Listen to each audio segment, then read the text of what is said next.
word for today or phrase for today. I came up with this idea just now, and because Apostle Gabar always speaks about words, you got to know your words. And I wish y'all were there at the camp last night at the closing of the camp. When we closed the camp, I was there with the rest of the men, me, myself, Apostle Gabar and Apostle Arimlop. And I asked some questions concerning words or meanings in the scriptures. Some hands went up, others didn't go up. Then I asked some other questions, and some hands went up, and some hands didn't go up. And the Apostle Gabar got upset at that. He got mad, kind of cursed the men out a little bit. I forget everything that he said. Because normally what we do is, at the end of the camp, I might say a few words, might be out there for 5 minutes, and then we're out. Everybody goes their separate ways. But sometimes we're out there for about a good 15, 20 minutes. But last night it was like 40 minutes. We was out there for 40 minutes, quizzing the men, kind of putting them on the spot.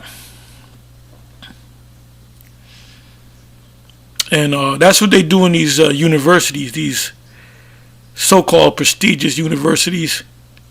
If you ever been to a university class, it's set up in a circular fashion.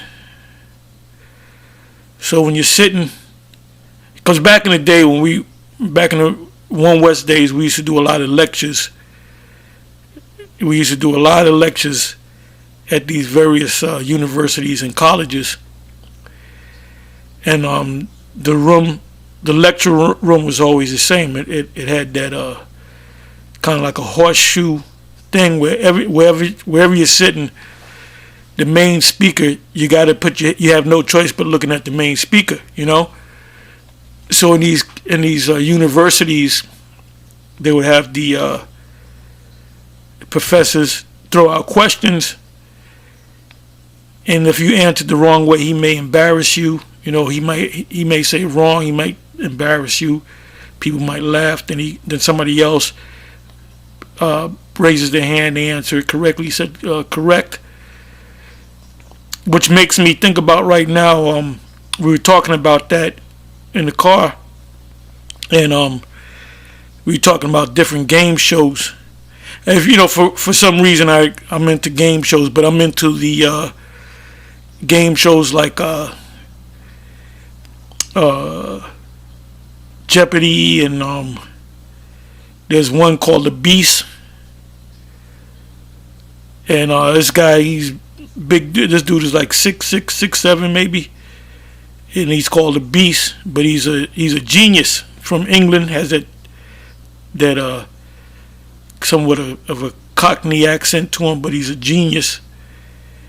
And you have to answer questions, and you'll win money. If you can beat him, but it's hard to beat him. And I find myself, if I'm watching a show, if I listen to it, when a question is thrown out, I'm always throwing out an answer. And that's good because it keeps you sharp. And that's basically what we did. Oh, there's another one called the Inquisitor. And I'm pretty sure, I'm almost positive the Apostle Gabar is going to come back and do a response to the video that I'm doing right now. Anyway, he had spoke about this show called the Inquisitor. And it's this guy that asks questions, and if you answer wrong, he insults you, But he has that English, he sounds like a professor, But what makes you sharp is when people, put you on the spot. Another example comes to mind is the Pink Panther, and he had a servant which was a so-called Moabite or Ammonite, and I believe his name was Cato, and he made the food for him, and he gave him drinks and all that. He was like the butler, but he also was like a martial artist, and he would always try to get him. Like he'd be hiding behind a closet, and he'll come out with a sword and try to chop Inspector Clouseau's head off, and he would then get into action and kind of flip the guy, you know. But it was a comedy. I mean, if you go on YouTube, you can probably watch it. But he did that to do what? To keep him sharp. You don't know who, you know. You gotta be in that sharp eye Washington spirit, if you know what I'm talking about. But anyway, them brothers were put on the spot. Some of them raised their hand quickly with confidence. Others kind of, and those are the guys that I look at. You know, you might as well just put your hand up and just fake it. Because if you don't put your hand up, I'm looking at you, and I'm gonna put you on the spot, put the spotlight on you. And I'm not saying that I know everything. Like if you question me about something, I might not know everything in detail. You know, you might ask me something about it. You might have read the day before. You might have read the 4th chapter of Second Maccabees, the 4th chapter, or whatever, and the 10th verse, or whatever. And you might ask me about it. You might not get a straight answer because I haven't read it in a while.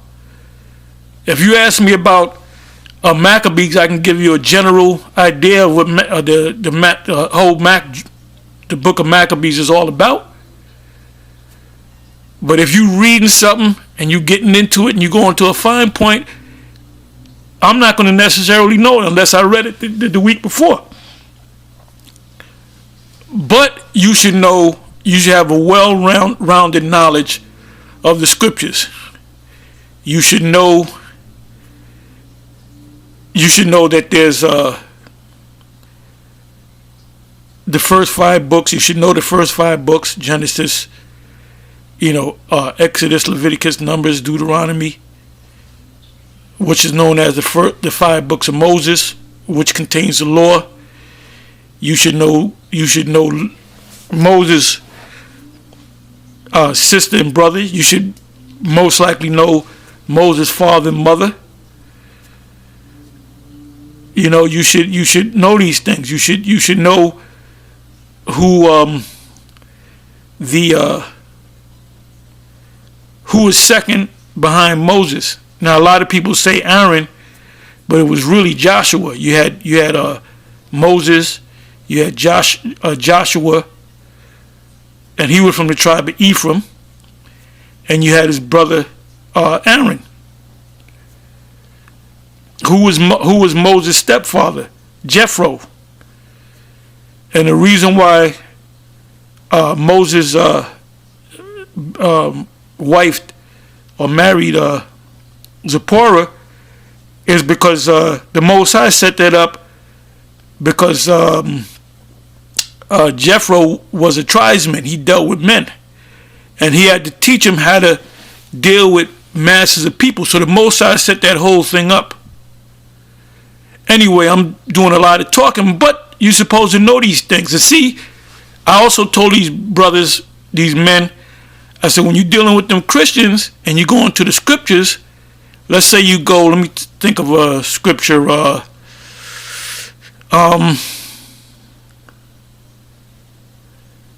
okay, John the Baptist comes to mind. Let's say you're talking about John the Baptist. You can say, well, okay, since we're talking about John the Baptist, what did the Lord mean by there's no greater prophet than John? What did he do that was so great? Now, the reason why the Lord said he was great is because what he did as John, and especially what he did in his past life. So that brings up the conversation of reincarnation, which Christians, you got them. If you lead them in law, you have the the witness to the defense, you're the prosecuting attorney, you can lead them into what you want them to say. Anyway, it was a beautiful exercise last night because a lot of brothers got a little, oh no, I don't know, what is he going to ask next? That's good. Anyway, the word or the phrase for today, and most high willing, this will be a new thing, and I'm almost positive that the Apostle Gabar is going to jump right on it, and the Apostle Rhyme Lob, because we always together. So when we go out and speak, but this is a good thing. It's a good exercise. And like I said, Apostle Gabar always says you got to know your words. I say it, but not as much as he does. You got to know your words. When you go to school, they have a class that's called vocabulary, where they spend the whole day just going through different words. But anyway, let's deal with the word or the phrase for today. And the phrase is, I'll spell it C, as you can see, I'll put it up raw. It says Cuibono, which is cui bono. Now it goes back to the Roman Empire, the pagan Roman Empire, and the qui means it means who, and bono means benefits. Who benefits? Now this term cui bono, it can be used in any time in history, especially now. If a husband mysteriously dies,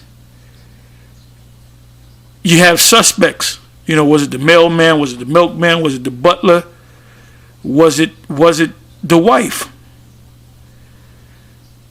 Now the husband dies, the wife cries, and oh my goodness, my husband is gone. But then they found out that she wrote up a big insurance policy that if her husband dies, that she would get $10 million. So if she's rushing to the bank to get that money, a good detective would say, well, wait a minute, she did it so she can get that money off that insurance. So therefore, the term cui bono comes to mind. So a good detective would say, who stands to benefit? And we can deal with this on a bigger platform. We can deal with this on the world stage.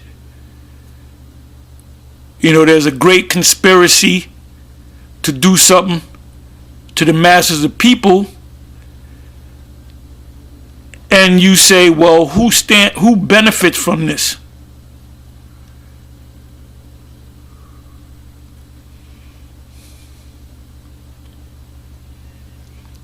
So let's look up the word cui bono, noun. The principle that the ultimate initiator of an action is likely he who stands to gain from the action.